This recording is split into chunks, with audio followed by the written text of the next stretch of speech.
हर रोज एक नई कहानी देखने के लिए चैनल को सब्सक्राइब करें और बेल आइकन दबाना ना भूलें। चंचल बहुत ही समझदार थी और अपनी माँ रूपाली की हर बात मानती थी, लेकिन चंचल को जमीन पर सोने की आदत थी जो उसकी माँ को बिल्कुल भी पसंद नहीं थी। रूपाली सुबह चंचल के कमरे में जाती है और देखती है कि चंचल जमीन पर सो रही है। ये देखकर रूपाली कहती है, चंचल उठ, सुबह हो गई, जल्दी उठ, कॉलेज के लिए लेट हो जाएगी, मॉर्निंग की क्लास है आज तेरी। हाँ माँ, मैं तो भूल ही गई थी। 1000 बार मना किया है जमीन पर सोने के लिए, तब भी जमीन पर ही सोना है। इतनी गद्देदार बिस्तर है, उस पर क्यों नहीं सोती? माँ, जमीन पर सोने से बहुत फायदे होते हैं, इसलिए मैं जमीन पर ही सोती हूँ। पता नहीं ऐसी ऊटपटांग चीजें कौन बताता है तुझे। दूसरे घर जाकर भी नीचे सोएगी तो वो क्या सोचेंगे हमारे बारे में। अब माँ जाओ भी, मुझे रेडी होना है कॉलेज जाने के लिए। रूपाली वहाँ से चली जाती है। चंचल के लिए नाश्ता बनाने लगती है। चंचल नाश्ता खाकर कॉलेज के लिए निकल जाती है। शाम को जब वो घर आती है और अपने रूम में जाकर जमीन पर सो जाती है। सोते सोते चंचल मन में सोच रही थी, आज तो माँ ने बहुत जल्दी उठा दिया था, नींद आ रही है बहुत, थोड़ी देर के लिए और सो जाती हूँ। इतना कहकर चंचल सो जाती है। तभी उसके कमरे में उसकी माँ आती है और उसे जमीन पर सोता देखकर अपना सर पकड़ लेती है और जोर जोर से कहती है, भगवान, क्या होगा इस लड़की का, जब देखो जमीन पर सोती रहती है। चंचल उठ बेड पर सो जाकर। माँ सोने दो ना, सुबह भी जल्दी उठा दिया, मुझे सोने दो जमीन पर ही। मैं बेड पर नहीं सोने वाली, मुझे बेड पर नींद नहीं आती है। रूपाली चंचल की कोई बात नहीं सुनती और चंचल का हाथ पकड़कर उसे उठा देती है और उसे जबरदस्ती बेड पर सुलाती है। चंचल बेड पर सो तो जाती है पर उसे नींद नहीं आती और इधर से उधर वो होती रहती है। रूपाली उसे बेड पर सुलाने के बाद वहाँ से चली जाती है और चंचल उठकर बैठ जाती है और कहती है, पता नहीं माँ को जमीन पर सोने से क्या परेशानी है, हमेशा उठा देती है। अब नींद तो आ ही नहीं रही है, चल कर माँ की ही मदद कर देती हूँ। रूपाली किचन में खाना बना रही थी। चंचल भी रूपाली की मदद करने लग जाती है। सभी खाना खाने लगते हैं। ऐसे ही कुछ दिन बीतते हैं पर चंचल जमीन पर सोना नहीं छोड़ती। इससे रूपाली काफी परेशान रहती, लेकिन चंचल रूपाली की कोई बात नहीं सुनती और जमीन पर ही सोती। एक दिन चंचल कॉलेज गई थी, तभी पड़ोस वाली कांता रूपाली के घर आती है और कहती है, रूपाली, मैं तो बड़ी जरूरी बात करने आई हूँ तुझसे। हाँ बोल कांता, क्या जरूरी बात है? मैं पहले ही बहुत परेशान हूँ। क्यों रूपाली, तुझे क्या हो गया जो तू इतना परेशान है? बता तो जरा। मुझे तो समझ नहीं आता मैं चंचल का क्या करूं। जब देखो तब जमीन पर सोती रहती है। इसकी ये आदत तो मुझे छुड़ानी ही होगी, वरना आगे जाकर उसे बहुत दिक्कत होगी। अरे मैं तो अपनी बड़बड़ में भूल ही गई कि तू कुछ जरूरी बात करने वाली थी। मैं कल अपने एक रिश्तेदार के यहाँ गई थी। एक लड़का है, मुझे तो बड़ा पसंद आया। उसकी माँ उसके लिए लड़की ढूंढ रही थी तो मुझे चंचल की याद आ गई। मैं सोच रही थी क्यों ना चंचल के रिश्ते की बात कर ले। अच्छा रिश्ता है, जल्दी नहीं मिलेगा। नाम क्या है लड़के का और क्या करता है? कुछ तो बता, तभी तो कुछ बता पाऊंगी मैं। लड़के का नाम विनीत रैना है, खुद का अपना बिजनेस करता है। और तुझे तो पता ही है कि बिजनेस अगर अच्छा जम जाए तो पैसे की कमी नहीं होती। मुझे तो लड़का ठीक ही लग रहा है। कांता तो बात आगे बढ़ा ले, तो मैं बात करके जल्दी ही लड़के वालों को तेरे घर चंचल को देखने के लिए बुला लेती हूँ। कुछ दिन बाद चंचल को देखने लड़के वाले आते हैं।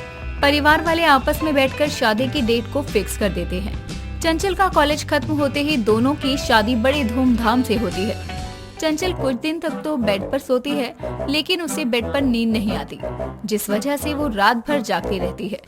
कुछ दिनों बाद चंचल जमीन पर सो जाती है और ये देखकर विनीत कहता है, अरे तुम जमीन पर क्यों सो रही हो? बेड पर क्या हुआ? बेड पर ही सो जाओ ना। मुझे जमीन पर सोने की आदत है और जमीन पर सोने के काफी फायदे भी होते हैं। अब तक तो तुम बेड पर ही सो रही थी, फिर आज अचानक जमीन पर क्यों सोना है तुम्हें?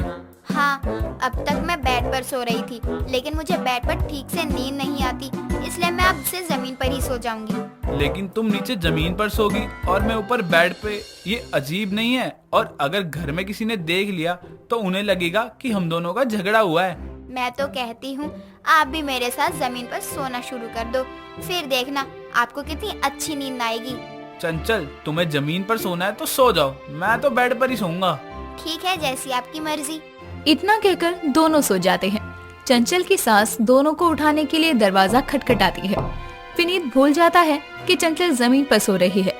वो दरवाजा खोल देता है। चंचल को जमीन पर सोते देखकर गीता कहती है, नई नई शादी हुई है दोनों की और अभी से झगड़ा करना शुरू कर दिया। मेरी नई बहू को जमीन पर सुलाया है तूने, नालायक। अरे माँ, हमारा कोई झगड़ा नहीं हुआ है, आप मेरी बात तो सुनो। मुझे तेरी कोई बात नहीं सुननी, चुप हो जा। दोनों की आवाज सुनकर चंचल उठ जाती है और देखती है कि उसकी सास विनीत को डांट रही है। तभी चंचल समझ जाती है कि गीता विनीत को क्यों डांट रही है और चंचल कहती है, माँ जी, आप जो समझ रही हैं वैसा कुछ भी नहीं है। मुझे जमीन पर सोने की आदत है। जमीन पर सोने के कई फायदे होते हैं, इसलिए मुझे जमीन पर ही सोना पसंद है। आप विनीत जी को मत डांटो, इसमें उनकी कोई गलती नहीं है। अच्छा, जरा मुझे भी तो इसके फायदे बता। माँ जी, जमीन पर सोने से ब्लड सर्कुलेशन बढ़ जाता है और इससे मांसपेशियों को भी आराम मिलता है। इसमें मन भी शांत रहता है, तनाव भी कम होता है। जमीन पर सोने से शरीर का तापमान कम रहता है। अच्छा बहू, मुझे तो ये सब पता ही नहीं था। और हाँ माँ जी, शुरुआत में भले ही जमीन पर सोना मुश्किल लगे, लेकिन धीरे धीरे इसकी आदत हो ही जाएगी। बहू, जो भी तू कर रही है वो सब ठीक है, लेकिन हमारे यहाँ बहुएं जमीन पर नहीं सोती। आज तो तुझे जमीन पर सोते हुए देख लिया, लेकिन ऐसा अगली बार नहीं होना चाहिए। पर माँ जी, मुझे तो बेड पर नींद ही नहीं आती है। मैं बेड पर नहीं सो सकती हूँ। मुझे कुछ नहीं पता, जो बोल दिया वही होगा। इतना कहकर गीता वहाँ से चली जाती है और अपनी सास की बात सुनकर चंचल परेशान हो जाती है। विनीत भी अपनी माँ की बात से सहमत होता है।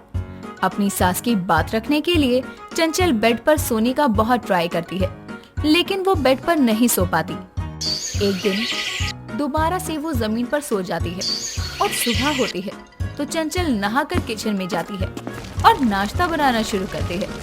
थोड़ी देर में उसकी सास किचन में आती है और अपनी सास को देखकर चंचल कहती है, अरे माँ जी, आप इतनी थकी हुई क्यों लग रही हो? आपकी तबीयत तो ठीक है ना? हाँ बहू, मेरी तबीयत ठीक नहीं है। पूरी नींद लेने के बाद भी ऐसा लग रहा है जैसे मैं सोई ही नहीं हूँ। माँ जी, आपको अपने सोने के तरीके में बदलाव करना होगा। मेरी मानो तो आप कुछ दिन जमीन पर सोना शुरू कर दो, फिर देखना आपको जरूर अच्छा लगेगा। गीता चंचल की बात मानकर जमीन पर सोने की तय करती है। कुछ दिन वो जमीन पर सोती है, लेकिन उसे जमीन पर सोने में काफी परेशानी होती है। पर कुछ दिन बाद वो नोटिस करती है कि जमीन पर सोने के बाद उसे अब पहले की तरह चिड़चिड़ापन महसूस नहीं हो रहा और ना ही वो सोने के बाद थका हुआ महसूस कर रही थी। ये देखकर सुबह गीता चंचल से कहती है, बहू, जमीन पर सोने से मुझे पहले से काफी अच्छी नींद आ रही है। अब मैं पहले की तरह थका हुआ या चिड़चिड़ा सा महसूस नहीं कर रही हूँ। मैंने तो सोच लिया है कि अब से मैं जमीन पर ही सोने वाली हूँ। माँ जी, मैंने कहा था ना, आपसे जमीन पर सोने के लिए आपको अच्छी नींद आएगी। इसका मतलब ये है कि माँ जी, अब मैं जमीन पर सो सकती हूँ। इससे आपको कोई दिक्कत नहीं है। हाँ हाँ बहू, मैं समझ चुकी हूँ जमीन पर सोने के कितने फायदे होते हैं। अब मुझे तेरे जमीन पर सोने से कोई दिक्कत नहीं है। इस तरह अब बहू तो बहू सास भी जमीन पर ही सोने लगती है। दोस्तों, अगर आपको ये कहानी पसंद आई तो इसे लाइक करें, शेयर करें और कमेंट करके बताएं कि कहानी में आपको सबसे अच्छा क्या लगा।